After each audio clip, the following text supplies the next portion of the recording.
Mientras recorres la vida, tú nunca solo estás.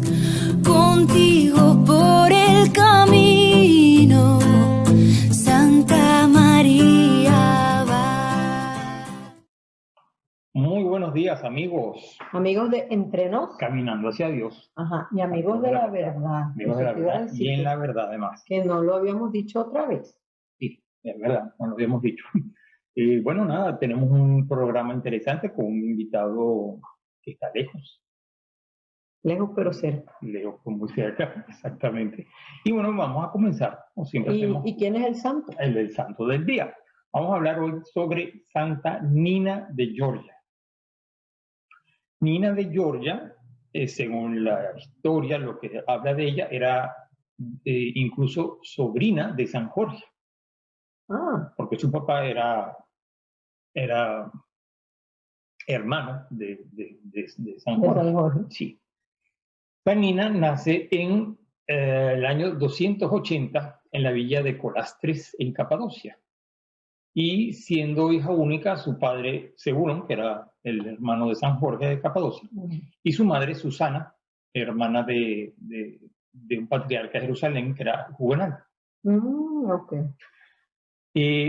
Hay algo interesante en la vida de Santa Nina, es que la Virgen María se le presenta a ella y le entrega una cruz hecha con uvas, con ramas de uva, debe ser, me imagino yo. Y es algo que leía mucho cuando leía acerca de su vida. Pero sobre todo, Santa Nina, lo que resalta en ella, o su santidad también, aparte de que pequeña fue educada también por una hermana, una monja, es que llevó la religión, la evangelización, a Iberia, conocida hoy como Iberia, no, perdón, Georgia, exactamente. Y además, inclusive se le conoce, hay una palabra, tu amor la conoce, yo la estuve leyendo, pero es como, se le compara un poco con María Magdalena, como apóstol también. Por esa evangelización. Sí, que dicen que fue apóstola. Ella, bueno, conoce la fe, como decía anteriormente, por su tío era San Jorge, es educada por una monja, y va conociendo la fe y el amor a nuestro Señor, y en sueños, bueno, en sueños no, pero se le aparece a la Virgen y le da este ramo y dice evangeliza. Entonces ella siente esa llamada y va a evangelizar. Pero también la historia nos habla de que ella había escapado con 38 chicas, otras muchachas, que escaparon de la persecución del emperador romano Diocleciano. Y bueno, a ellas, atraparon a 37, quienes murieron. Ella pudo escapar e irse a este lugar, Iberia, a evangelizar en Georgia. Pero se me olvidó decir algo, que era que sus padres habían perdido todo y ella quedó como esclava. Y estas 38 muchachas costándole a ella fue cuando entonces salieron. Y las fueron atrapadas 37 y ella fue liberada. Pero siguió siendo esclava. Siguió siendo esclava. Entonces a ella la colocaron a trabajar en la corte, y a pesar de que nadie era cristiano en ese momento, ella supo mantener su fe a pesar de todos los pesares y las contradicciones, y se fue ganando la corte. Y además la amistad de la gente, y por su misma belleza, por su elegancia, pues como agarrando terreno más. Se fue haciendo como importante. Sí, pues aconteció algo bien singular, que fue que unos padres le pidieron que por favor curara a su hijo.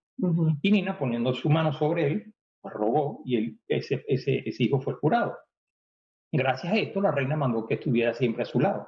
Me imagino que la reina habrá dicho, esta niña tiene poderes. Seguramente. Y entonces, estando ahí a su lado, también pues, y tuvo inclusive, se puso enferma la reina. Y el rey también la sanó. Y entonces el rey dijo, pídeme lo que quieras, o sea, yo estoy agradecido, quiero compensarte de alguna manera. Y ella lo que pidió fue su conversión. Yo, mira, que te hagas cristiano. Entonces, a raíz de ahí, pues el rey luego mandó a llamar a personas inclusive pidió ayuda para que evangelizáramos en ese lugar. O sea, que es la conversión, sobre todo lo vemos en la religión ortodoxa, que además se celebra el 15 de diciembre, no el 14 como lo celebran los de Occidente. Vemos que es bien venerada. Una santa muy es una venerada santa muy entre los venerada. ortodoxos. Sí. Pues bien, pasado algún tiempo el rey le rogó al arzobispo, como decía anteriormente Constantinopla, para que mandara a evangelizar. Y esto fue todo alrededor del siglo IV, cuando comenzó toda esta evangelización de Georgia. Luego vemos que Nina murió en el año del 335 y ahí hay una capilla que recuerda el bautizo de Georgia, del país. Del país, exactamente. Esto ahorita, o sea, uno no escucha hablar de Georgia porque durante mucho tiempo estuvo bajo el dominio de Rusia, entonces no se sabía de Georgia como nación independiente. O sea, cuando cayó Rusia, porque entonces así como Georgia, otros países, como Ucrania. Pues bien, entonces le damos las felicitaciones a quienes se llamen Nina, que además Nina significa, lo que yo tenía aquí, juramento de Dios. Y fíjate que viene del hebreo ese nombre. Y viene del hebreo. Qué bonito. Entonces, y tenemos una oración. Tenemos una oración para Nina. Felicitamos a todas las que llevan ese nombre. Y es un nombre bonito, simpático, como cariñoso, ¿verdad? Que se puede, otro nombre que tienen los que están esperando bebés, que pueden escoger. Bueno, muy bien, vamos a hacer la oración. Padre, del Hijo y del Espíritu Santo. Amén. Como la estrella del cielo que iluminó a Cristo en la cueva, oh Santa Nina, brillaste para nosotros con la bendición de nuestra Madre Santísima y nos iluminaste con la predicación de la palabra de Dios. Así guiaste a los creyentes hacia la gloria celestial y nos has concedido a todos tu ayuda y tu intercesión. Y con devoción presentamos por ti nuestra alabanza a Dios. Por Jesucristo nuestro Señor. Amén. Santa Nina, ruega por nosotros. Bueno, muy bien. Me gustó esa santa. Sí, la verdad que yo sinceramente no la conocía. ¿Sabes qué? No que además es como una persona normal. O sea, bueno, normal quiero decir. Ordinaria dentro de todo. O sea, tenía su vida ordinaria, además de esclava, pero su vida en la corte serviría, haría sus trabajos y simplemente por su ejemplo y tal fue ganándose la confianza de todo el mundo. De todo, sí, al punto de que llegó la reina que no la quería que se apartara de su lado. Ajá, y luego hasta que el rey, bueno, claro, hizo un milagro también, Dios hizo un milagro. Dios se vale de estas cosas, claro. Y entonces consiguió la conversión de toda una nación. Increíble. Bueno, muy bien, encomendémonos también a Santa Nina, sobre todo en estos momentos donde vemos tantas contradicciones y que necesitamos la conversión de nuestros países, de todos. Hay que recordar estas palabras de San Juan Pablo II que hablaba de reevangelizar. Entonces hay que precisamente, pues... La nueva evangelización. La nueva evangelización, sí. Bueno, muy bien, vámonos entonces con la noticia del día. Muy bien. La noticia del día. Muy bien, aquí estamos de regreso y Betty siempre nos da la primicia. La primera noticia, imagínense que por primera vez tras 54 años se celebró misa en el lugar del bautismo de Jesús. Por primera vez después de 54 años, los franciscanos de la Custodia de Tierra Santa pudieron celebrar la fiesta del bautismo del Señor con una misa en el lugar donde Jesús recibió el bautismo en las orillas del río Jordán. En 1932, la Custodia de Tierra Santa compró el terreno, yo no puedo pronunciar esto, pero Qasr al-Yahud, que era un lugar visitado por peregrinos desde 1641. Años después, los franciscanos construyeron un convento con una pequeña iglesia llamada San Juan Bautista, que fue confiada a los frailes de Jericó. Sin embargo, en 1967, durante la Guerra de los 6 Días, los franciscanos tuvieron que escapar y perdieron ese lugar de oración. Poco después, todo el terreno se convirtió en un campo minado, por lo que se prohibió la entrada a peregrinos y turistas al tratarse de zona militar. Desde el año 2011 se realizó una larga operación de desminado en toda la zona y se eliminaron al menos 4.000 minas. Finalmente, Hace 3 meses los franciscanos recibieron nuevamente el convento. En esta línea, después de más de 50 años, el domingo 10 de enero del año 2021, una pequeña delegación celebró allí la fiesta del bautismo del Señor. Ayer. Fueron alrededor de 50 personas debido a las disposiciones de las autoridades por la emergencia sanitaria provocada por el COVID-19. La misa fue presidida por el custodio de Tierra Santa, el padre Francesco Patton, quien estuvo acompañado, entre otros, por el nuncio apostólico en Jerusalén, el señor Leopoldo Girelli, junto a los frailes. Participaron también en la celebración algunos miembros del cuerpo diplomático presentes en la región. Qué bonita noticia. Interesante cómo ese lugar pues, se volvió medio siglo después pudieron celebrar. Claro, a causa de las guerras y todas estas cosas. Pues bueno, imagínate, era un peligro que la gente fuera caminando por allí y les explotara 4.000 minas. Podrían ser 4.000 muertos o heridos graves. ¿Y cuál es la otra noticia? La otra noticia que tenemos es que el próximo fin de semana en toda la diócesis celebraremos el domingo del llamado o llamados por nuestro nombre. Se puede participar de 2 formas: abriéndose a la llamada de Dios a la vocación religiosa, y la segunda, dedicando tiempo esta semana para pensar en alguien de nuestra parroquia a quien Dios pueda estar llamando al sacerdocio o a la vida religiosa. Bueno, de nuestra parroquia, de nuestra familia, de nuestros conocidos, dentro de las amistades que tenemos. La semana que viene habrá sobres en los bancos en todas las parroquias. Nos debemos llevar un sobre a casa y escribir los nombres de las personas que creemos que están siendo llamadas, junto con la información de contacto de cada uno, y enviarlo por correo a la diócesis. El obispo Vázquez y la oficina de vocaciones se comunicarán con ellos para informarles sobre los próximos eventos vocacionales. Con nuestra ayuda podemos hacer de este domingo del llamado un gran éxito que dará frutos en nuestra diócesis para las generaciones venideras. Muy interesante. Y fíjate, la semana pasada tuvimos a los seminaristas, y entonces ahora hablamos y además nos conversábamos en esa entrevista acerca de la vida en el seminario. Y, bueno, además, yo siempre trato porque conozco la vida del seminario, no porque tú fuiste seminarista. No, sino que iba a ir con frecuencia por tus hermanos. Por mis hermanos. Y uno se da cuenta de que lo que uno podría pensar o se imagine uno que es la vida en el seminario, pues todo lo contrario. Tú los veías siempre alegres, bromistas. Siempre, y a quien le pregunto, siempre, y bueno, la conversación con amigos, además, que hoy son sacerdotes, pues te dicen que la vida en el seminario fue un momento de felicidad, de alegría. Que la pasaron muy bien. Efectivamente. Sí. Bueno, entonces, primero a rezar por los frutos de este domingo del llamado, y luego cada quien a poner su granito de arena. Si conocen a alguien que ustedes creen que como que podría tener vocación. No tener miedo a decirlo, inclusive hablar con las personas que uno pueda pensar exactamente. Y mandar los datos para la diócesis, que ellos se encarguen. Y bueno, Dios se encarga. Bueno, y entonces vamos entonces a la fórmula C. A la fórmula C. Ok. Fórmula SE, Sagradas Escrituras, la fórmula para tu vida. Lectura del Santo Evangelio según San Mateo, capítulo 16, versículos 13 al 20. Jesús se fue a la región de Cesarea de Filipo. Estando allí, preguntó a sus discípulos: según el parecer de la gente, ¿quién es el Hijo del Hombre? Respondieron: unos dicen que eres Juan el Bautista, otros que eres Elías o Jeremías, o algunos de los profetas. Jesús le preguntó: ¿y ustedes quién dicen que soy yo?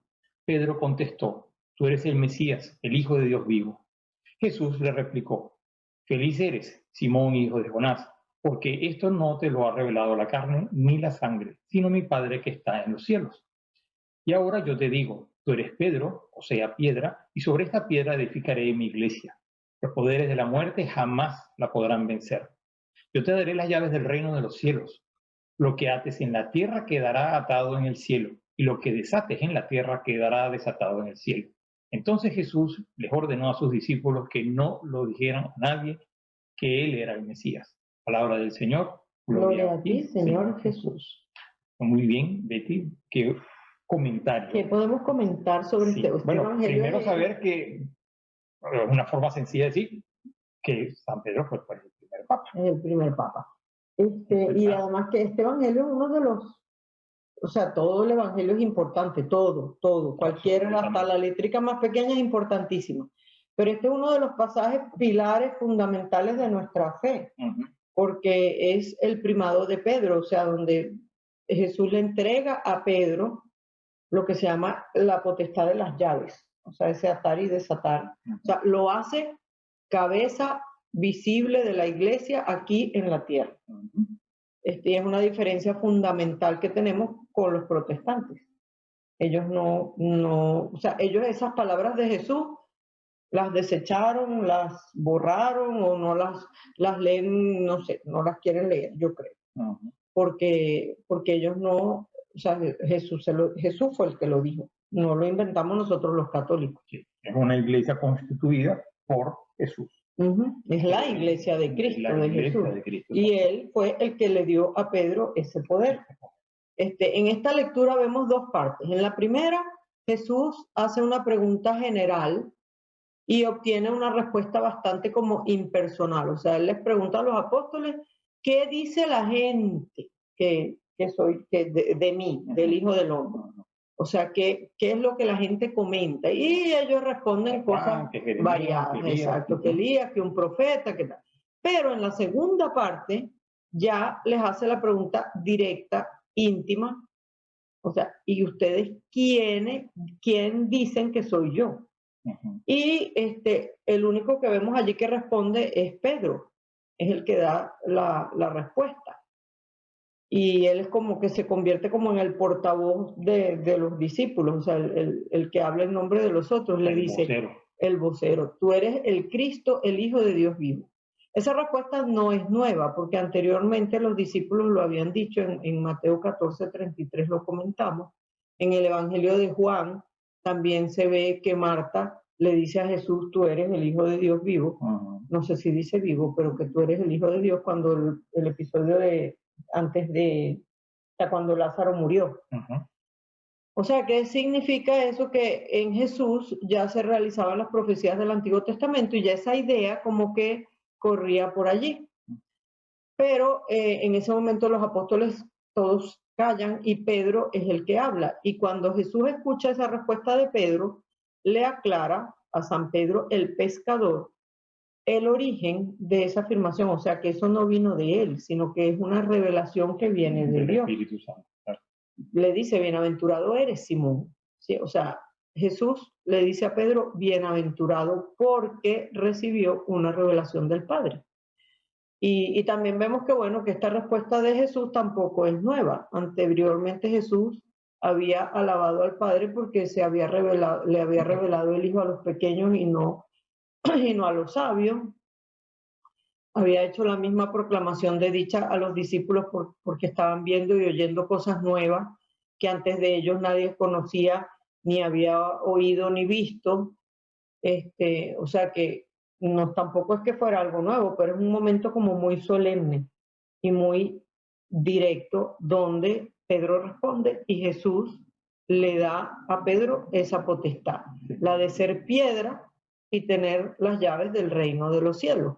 Ser piedra quiere decir que es el fundamento firme para la iglesia, para que la iglesia pueda resistir contra las puertas del infierno. Que las puertas del infierno no prevalecerán contra ella. Bueno, Pedro es esa roca firme. Y con estas palabras de Jesús a Pedro, Mateo también estaba animando a las comunidades en su época, sobre todo de Siria y Palestina, que estaban siendo perseguidas, para que vieran en Pedro al líder, o sea, porque Jesús mismo le había dado ese poder, esa autoridad.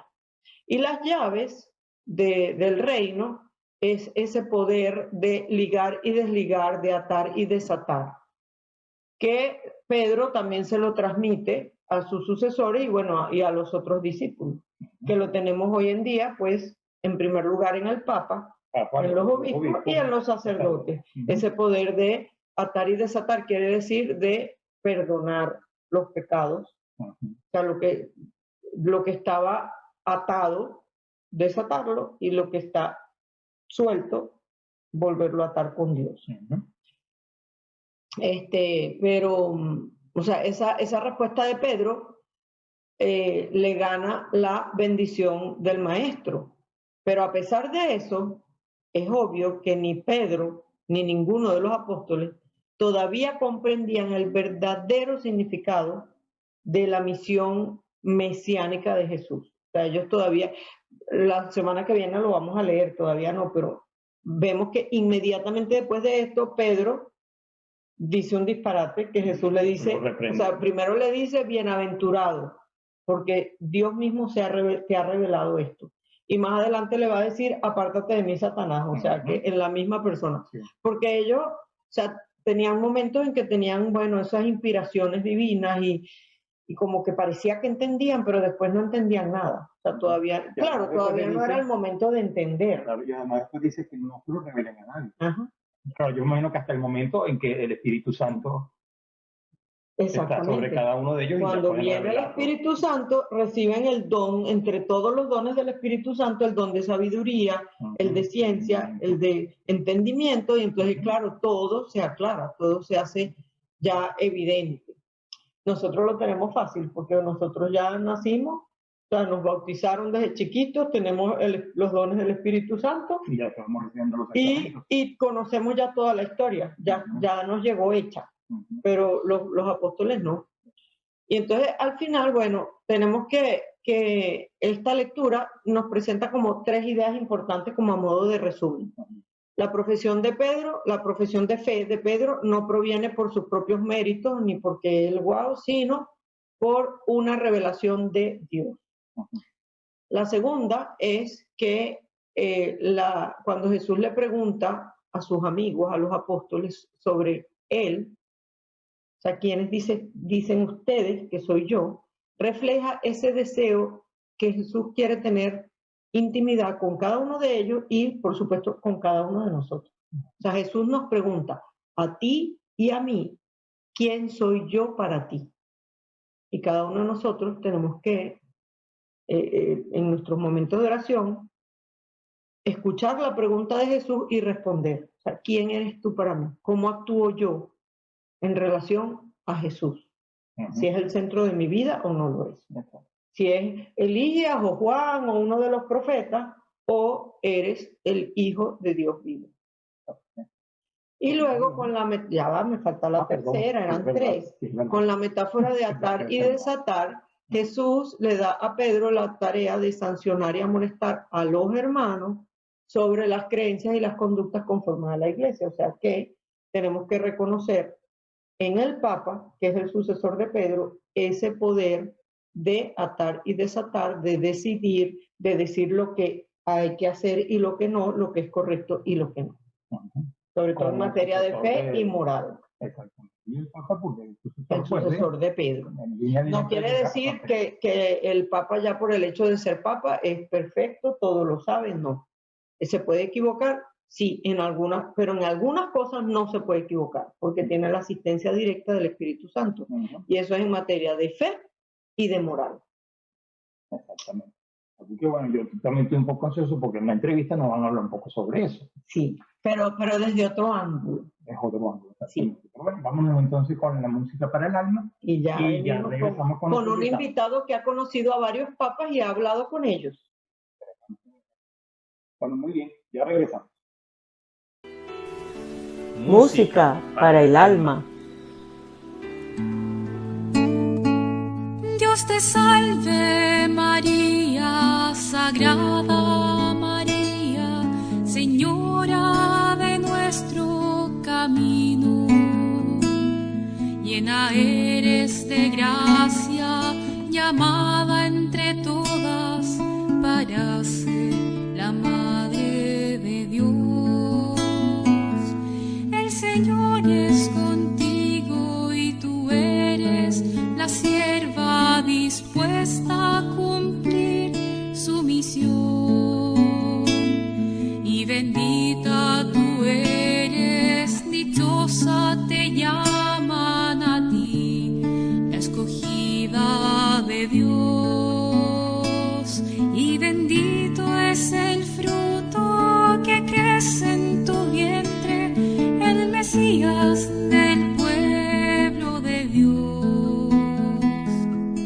que tanto esperamos que nazca y que sea nuestro Rey. María, he mirado hacia el cielo, pensando entre nubes tu rostro encontrar. Y al fin te encontré en un establo entregando la vida a Jesús Salvador. María, he querido sentirte entre tantos milagros que cuentan de ti. Y al fin te encontré en mi camino, en la misma vereda que yo. Tenías tu cuerpo cansado, un niño en los brazos, durmiendo en tu paz. María, mujer, que regalas la vida sin fin. Tú eres Santa María, eres nuestra Señora, porque haces tan nuestro al Señor. Eres Madre de Dios, eres mi tierna Madre y Madre de la humanidad. Te pedimos que ruegues por todos nosotros, heridos por tanto pecar, desde hoy hasta el día final de este peregrinar.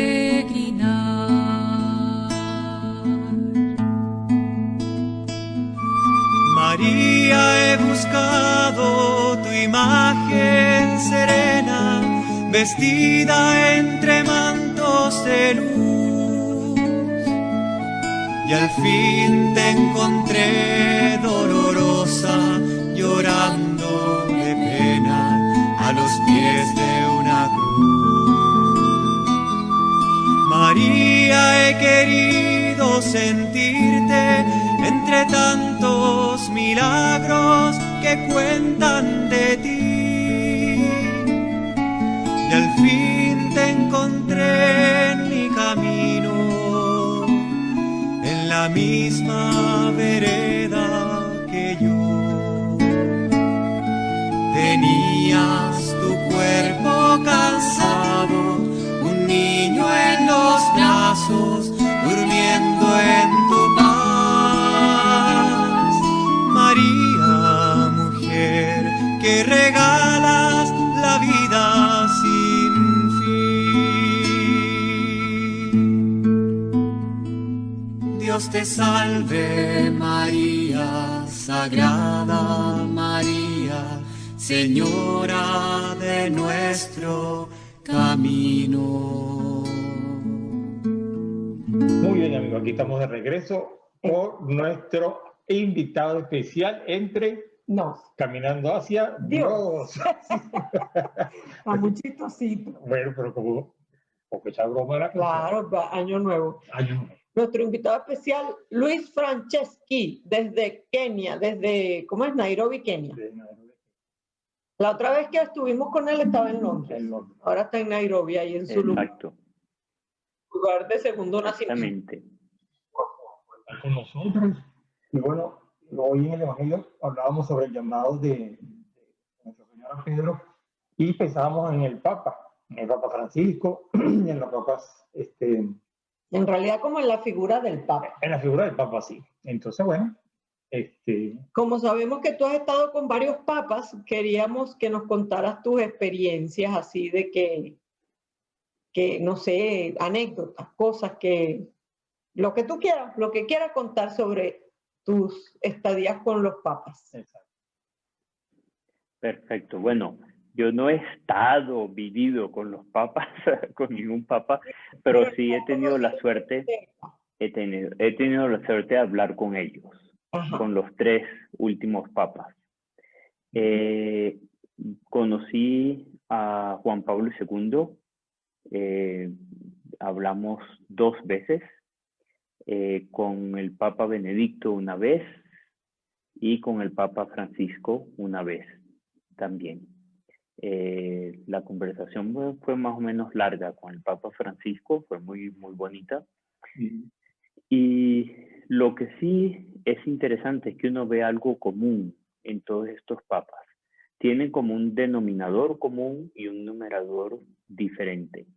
Digamos, la personalidad, si se pueden comparar 3 seres humanos que son totalmente diferentes, son Juan Pablo II, Benedicto y Francisco.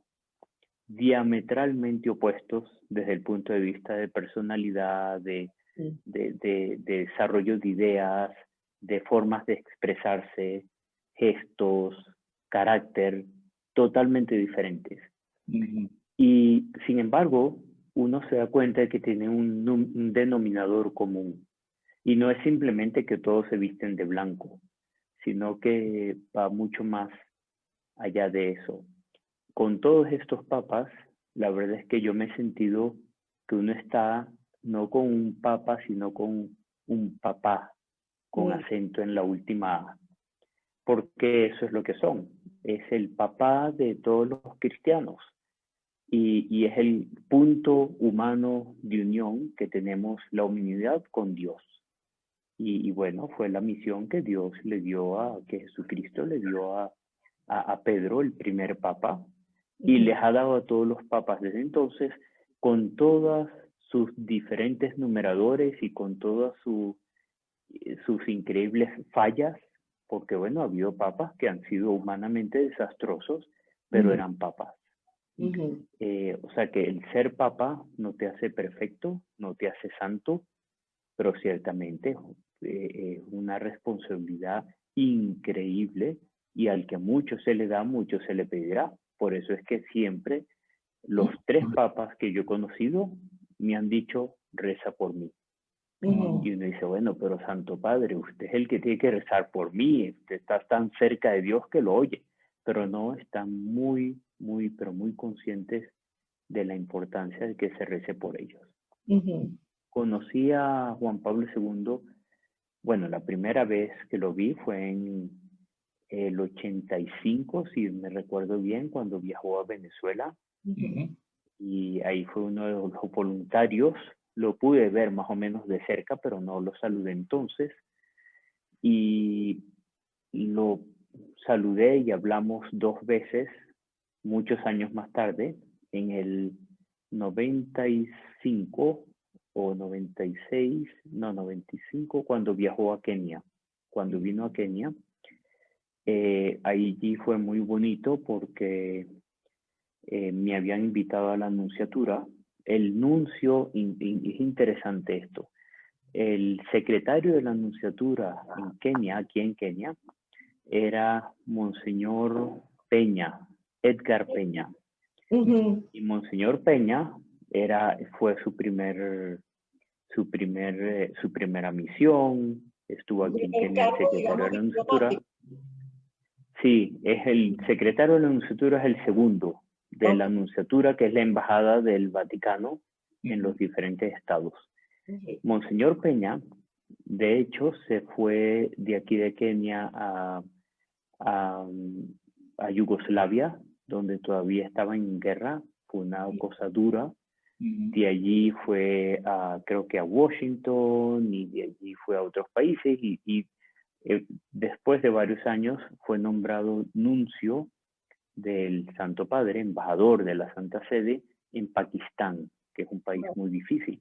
Y de Pakistán se fue a Mozambique, y de Mozambique fue nombrado sustituto de la Secretaría de Estado en el Vaticano. Es un arzobispo muy bueno, venezolano de nacimiento, casualmente, de Maracaibo. Muy buena persona, muy buen sacerdote, una persona muy ejemplar. Y bueno, él estaba en la nunciatura en Kenia y estábamos a la entrada de la nunciatura y me dijo, mira, quédate aquí que el Santo Padre va a pasar por aquí ahora. Y me acuerdo que uno de los guardias suizos que murió hace unos años, lamentablemente, Alois Esterman. Conocía a mi familia, y en algún momento, cuando pasó por allí y me vio, me dijo, mira, yo no me pongo bravo si me dejas estar aquí cuando el Papa pase. Y él me dijo, bueno, tú no te pondrás bravo, pero a lo mejor el Papa se pone bravo. Él estaba echando broma. Y bueno, nada, me dejó allí y le dijo a los guardias suizos que no me quitaran de allí. Ese es amigo Cuando el mío. Papa, sí, cuando el Papa pasó, bueno, me saludó, me dio un abrazo, y le dije que, bueno, que era abogado, que era profesor, que estaba trabajando aquí en Kenia por muchos años, y le dije que había nacido en Venezuela, y el Papa me dijo, Venezuela, muy buena gente. Y se contentó mucho y me preguntó algo de lo que hacía, de la gente que enseñaba. Y bueno, me dijo, siempre adelante, la gente de Venezuela son muy cariñosos, muy buenos. Se montó en el carro o en el coche o en el auto y se fue. Después tuve la oportunidad también en un viaje con UNIF, verlo otra vez. El encuentro universitario en Roma en Semana Santa. Exacto, en Semana Santa, pero claro, fue ya algo más corto. Una pregunta. Y más. Hay una foto tuya hablando con San Juan Pablo II, que incluso alguna vez nos contaste que la pusieron en las vallas en Kenia para la siguiente venida. Exacto. ¿Esa foto fue tomada cuándo? Exacto, esa foto la tomaron en el 96, allí en ese momento en la Anunciatura. Entonces, lo que pasa es que cuando el Papa estaba pasando, había una empresa de médicos de emergencia en la ambulancia que iba siempre con el motorcade del Papa.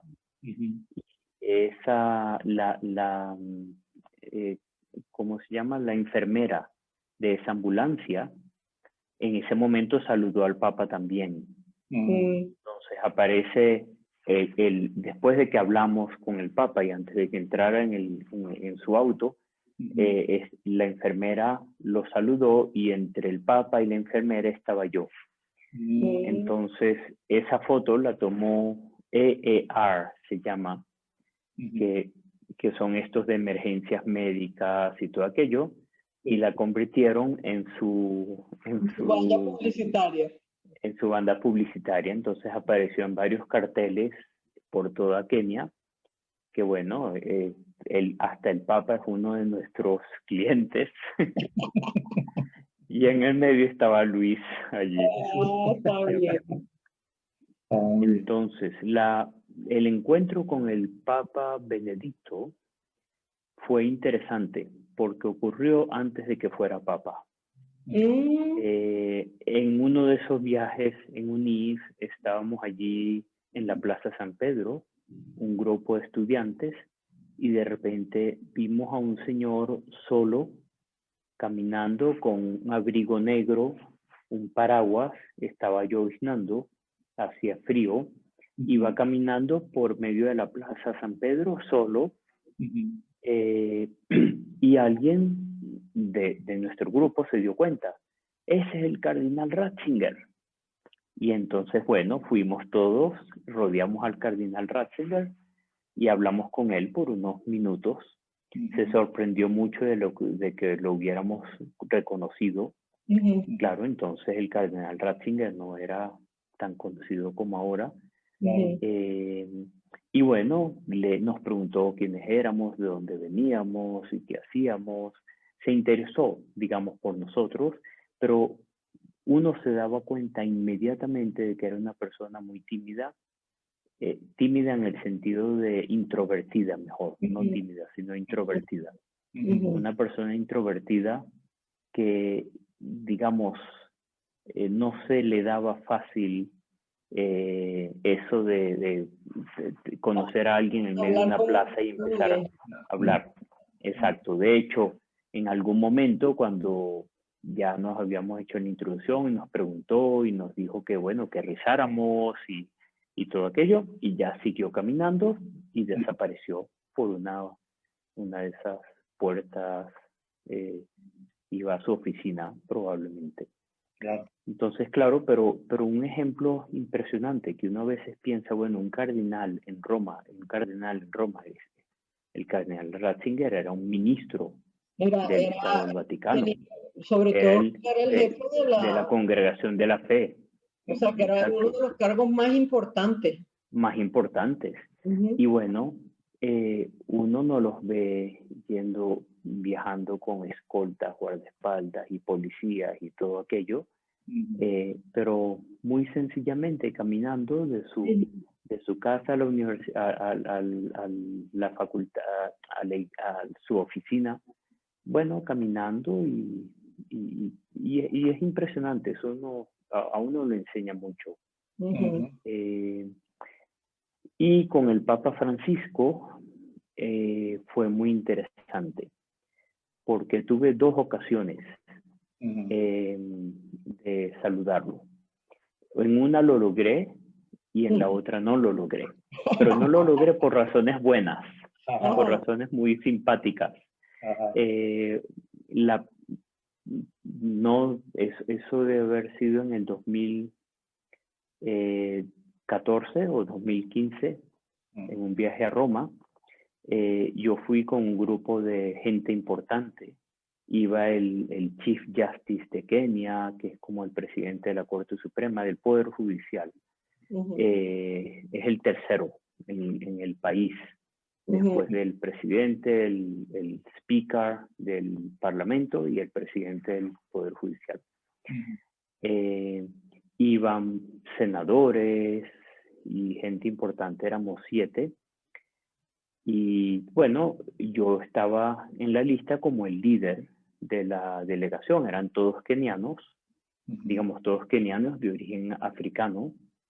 Y bueno, yo llegué allí, llegamos a las 7 de la mañana para la audiencia especial y bueno, estaba ahí un señor muy elegante con un traje largo que nos recibió y bueno, nos dijo, sí, Luis Franceschi, perfecto.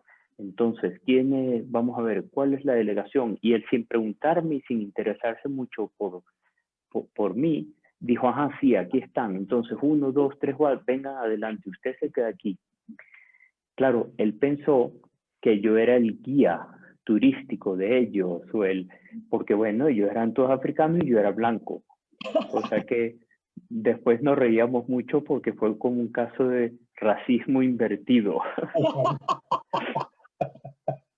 Entonces me echaban mucha broma. Esta vez te tocó a ti, ahora te quedaste tú aquí afuera. Porque claro, ellos pensaron, y yo traté de insistir, bueno, que yo soy el capo del grupo. Dice, no, usted aquí. Y no me lo dejaron ver. Pero bueno, 3 años más tarde, tuvimos un grupo similar, una visita oficial. Y estaba el mismo señor y antes de caer en el mismo error te puso de primero.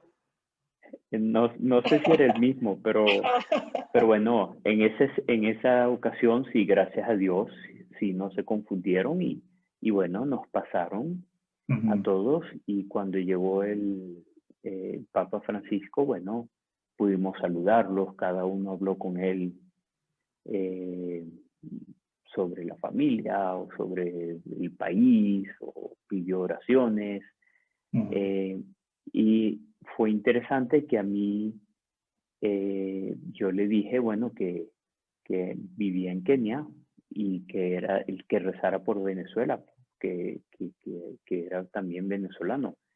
Y en ese momento la expresión del Papa, que se estaba riendo y estaba como, cambió y me agarró del brazo y se puso, digamos, con una cara de preocupación y me dijo, bueno, que él reza mucho por Venezuela, que yo también rezo mucho por Venezuela, que la situación tiene que cambiar, tiene que mejorar. Y bueno, me impactó mucho, porque no fue algo como, digamos, superficial, pero uno veía en el rostro del Papa Francisco que está muy preocupado por la situación de Venezuela. Claro, yo trabajo en cuestiones de relaciones internacionales y yo sé que a veces mucha gente le da, digamos, se molestan mucho cuando ven que el Papa Francisco no condena de forma visceral, por así decirlo, tajante a Maduro y el gobierno de lo que está pasando en Venezuela. Pero tú dices, bueno, se entiende porque, digamos, la función del Papa no es condenar a nadie. La función del Papa es unir. Porque lo que está pasando en Venezuela es el reflejo de una desunión radical. Digamos, desunión dentro de la persona misma, que hemos dejado de vivir coherentemente nuestra fe, desunión dentro de las familias, desunión dentro de los grupos profesionales, desunión dentro de la sociedad de forma radical. Y claro, de esa desunión, bueno, vienen los conflictos. Los agentes del mal, exacto, los agentes del mal se aprovechan de toda esta situación y bueno, de esa forma causan el mal y el daño y la enemistad y el odio. Claro. Que es el odio, cómo ha crecido, cómo se ha expandido, algo que no se veía antes. Eso nunca existía. Ahí se sentaba gente del gobierno y de la oposición y podían tomarse unos tragos y era una cuestión simplemente política, pero se convirtió en una cuestión social, incluso religiosa y moral y todo aquello. Entonces, claro, bueno, o sea, a mí me parece que sí. Perdón, no que esa es la situación de Venezuela ahora, pero todos los otros países no están exentos de eso. No, lo vemos en Nicaragua también. Exacto. Y aquí lo estamos viendo ahorita, o sea, ya y se están incluso en Estados Unidos. Dos grupos que se odian unos con el otro. Exacto.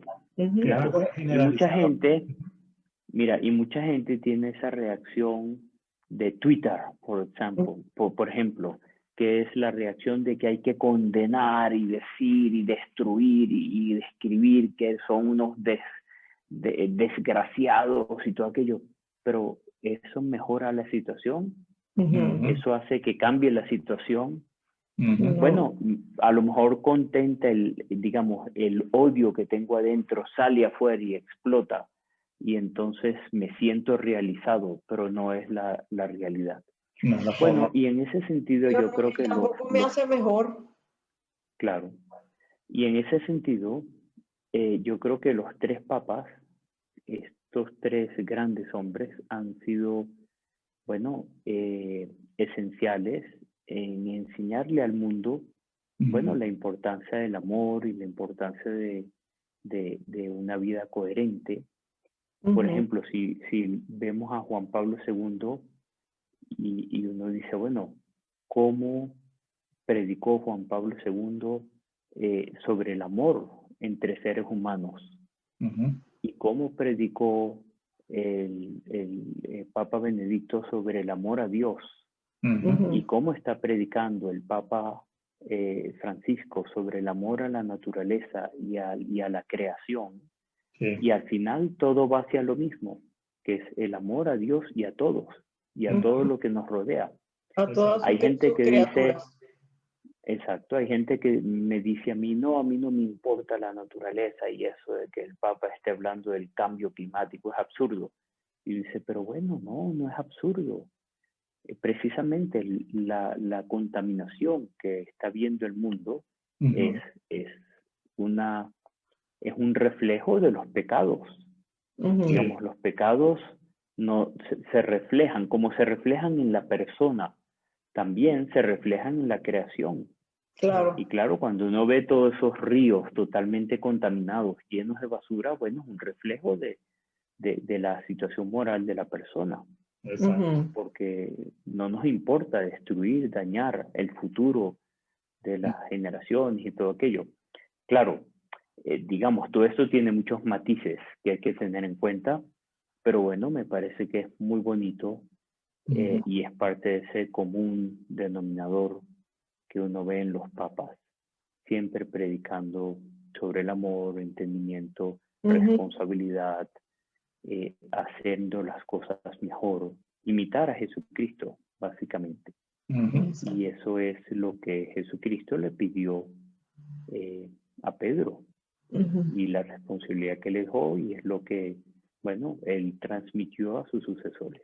Exactamente. Mire, qué bueno que termina Luis con ese punto, porque se nos acabó el tiempo. Qué rápido nos pasa el tiempo, si siempre nos pasa igual. Pero bueno, muy ameno y sobre todo muy interesante, y la experiencia que viviste con los tres papas, con San Juan Pablo II, Papa emérito Benedicto XVI. Que por cierto hay que rezar Francisco. por él ahorita porque está malito. Sí, me imagino que ¿Qué edad tiene el Papa Benedicto, Luis? Sí, sabe. No sé, pero tiene más de 90. Más de 90, ¿verdad? Debe ser 92. Yo en estos días leí que estaba un poco débil y así como apagadito. Sí. Bueno, hay que rezar mucho por ellos. Bueno, Luis, muchísimas gracias gracias por esas anécdotas, por tu experiencia, y gracias a los amigos que nos siguen. A todos, y los esperamos el próximo lunes entre nos. Caminándose a Dios. Bueno, muchas gracias. Chao.